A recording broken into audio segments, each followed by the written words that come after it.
мынау ар ұяты бар адамдар кейде бір байқамай бір өтірік айтып қойған кезде мына көздері ойнап, беттері бүлкілдеп сөйтеді ғой. Бір айтқанына кішкене қысылып деген сияқты. Бізде қазір мынау біреулер шықты ғой, мына алдар көселер. Енді анау өтірікті ұрған кезде бар ғой. Құдай-ау, өтірікті шындай, шынды Құдай ұрғандай қылып айтады ғой. Ана бәріңіз естіген шығарсыздар, ұжмақты $7.000-ға сатып алуға болады деп. Мен осыдан 1 жыл бұрын мен сіздерге айтқам. Естеріңізде, мен көрдім ма, көрмедіңіздер ме білмеймін. Айтты біз садақа бересің, ұжмаққа кіресің, пітір бересің ұжмаққа, там пыдия бересің ұжмаққа кіресің, ұжмақтан орын аласың. Сол кез айтқам мен. Көресіңдер, осы күндердің бір күні осы жәннат сататын болады осылар деп. Айтқаным айдай келді ма? Келді.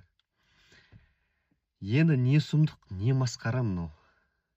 $7.000 бересің, ұжмақтық болып қайтасың. $7.000 бересің, 7 миллиард проблемаңы шешесің. Гарантия жоқ қой, проблемасы шешіледі ма, шешілмейді ма? Сен Алланың атынан сөйлейтін кім едің деймін да. Ол сонда күнәнің бәрін жасап барып $7.000-ға Меккеге барып келсе болды, ұжмаққа кіріп кетесе, ол Құдай мен үшін әділетсіз. Неге сіздер мысалы таңғалып жатсыздар ғой? Құдай-ау не болып кетті, мынау ұжмақ сатылып жатыр ма, ұжмақта сатады ма деп. Бұл мынау өткен ғасырда, мынау қазіргі мынау Иордания бар ғой, Иорданияның жерінде осындай бір жағдай болған. Ол шын болған.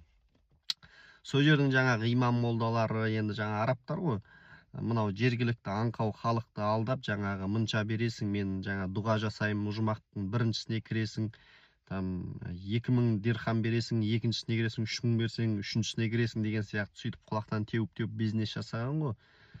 Соны көріп жүрген ар жағындағы еврейлер, бір еврей бизнесмен енді күйіп кеткен ғой бұл. Қалай сонда жай қарапайым халықты солай алдауға бола ма? Ұжмақ сатылған несі деп. Сосын барып жаңа молдаға айтқан ғой. Молдеке, мен сенен тозақты сатып алайын деген ғой. Қаншаға сатасың тозақты? Анау таңғалған. Қалай елдің бәрі 1000 дирхам, 2000 дирхамға ұжмақ сатып жатыр, сен тозақты сатып алғаның қалай? Я, мен тозақты сатып аламын. Мен тозақты түгелдей сатып аламын дейді ғой, түгелдей сатып аламын. Сен қанша айт? Мен бәрін сатып аламын.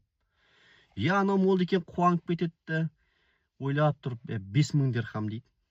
Жарайды, 5000 дирхамға мен түгел аламын ғой тозақты. Я, аламын. Басқа ешкім кірмейді ғой, кірмейді. Екеуміз келісім жасайық дейді. Сөйтіп жаңағы ана діндармен барып келісім жасайды, 5000 дирхам береді да, жаңа еврей жібереді. Содан кейін еврей жаңағы молдекеңе очередке кіріп, жаңағы ұжмақты сатып алып жатқандар айтады.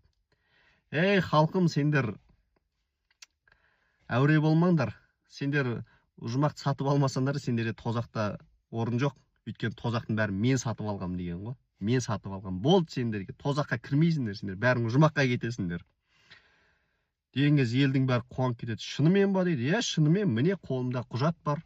5000 дирхамға бүкіл тозақты сатып алғам. Мен өзім жалғыз жүремін сол жақта.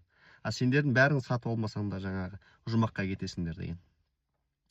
Сөйтеді да жаңағы молдекең, имекеңнің алдындағы клиенттердің бәрі кетіп қалды ғой, халықтар. Бұл біз енді бәленбай мыңға сатып алып не істейміз оны? Ана біреу жын ұрған еврей сатып алып тозақтың бәрін біз енді сатып алмасақ та ұжмаққа кіріп тұрмыз деп. Содан жаңағы молдекең сасып қалады ғой. Қалай ол? Елдің бәрі деп сол өзін жаңағы топас екенін түсінген ғой. Мен тозақтың бәрін анаған сатып қойсам, тозақта орын жоқ, мына елдердің бәрі ұжмаққа кетті деп. Сол қайтадан барып евреймен саудаласады. Мен саған 5000 дирхам қайтарайын, сен маған ана тозақты қайтарып бер.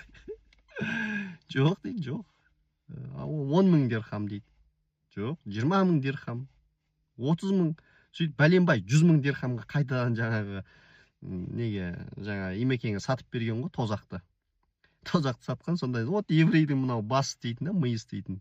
5000 дирхамға алып, бәленбай 100.000 дирхамға қайтадан жаңағы молдекеңе сатып береді. Сатып бермейін десе, ана халықтың бәріне өтпейді ана ұжмақ. Вот сол сияқты халқым. Бұл енді болған жағдай. Бұны оқысаңыздар, іздесеңіздер табасыздар, интернетте тұр, бұл тура осы болған жағдай. Тура біздікі де сондай сатып жатыр ғой. $7000 берсең деп тұр. Прям сенімді түрде айтады ғой. Астағфиралла, Құдай сақтасын. Бәріміз мұсылманбыз, бірақ қазір заман бұзылды ма, жоқ біздің мұсылмандар бұзылды ма, түсінбей қалдым шын айтсам. Құдай сақтасын. Бір Құдайдың бары анық. ертең таразыға бәріміз түсетін шығармыз. Әркім өзінің істеген ісінің ғана жауап береді. Бірақ елді алдамау керек, халықты алдамау керек.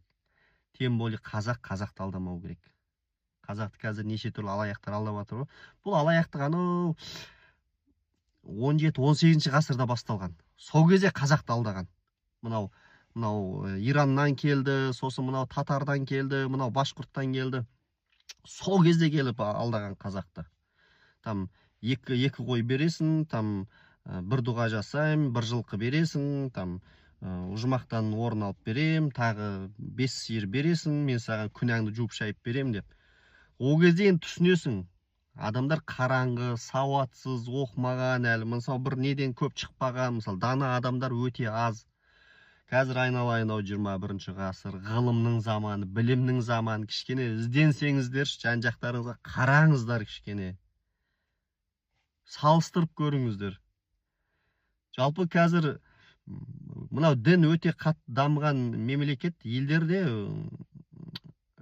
өзіңіздер көріңіздерші, енді қандай өмір сүріп жатыр, халқы қандай, билігі қандай мысалы.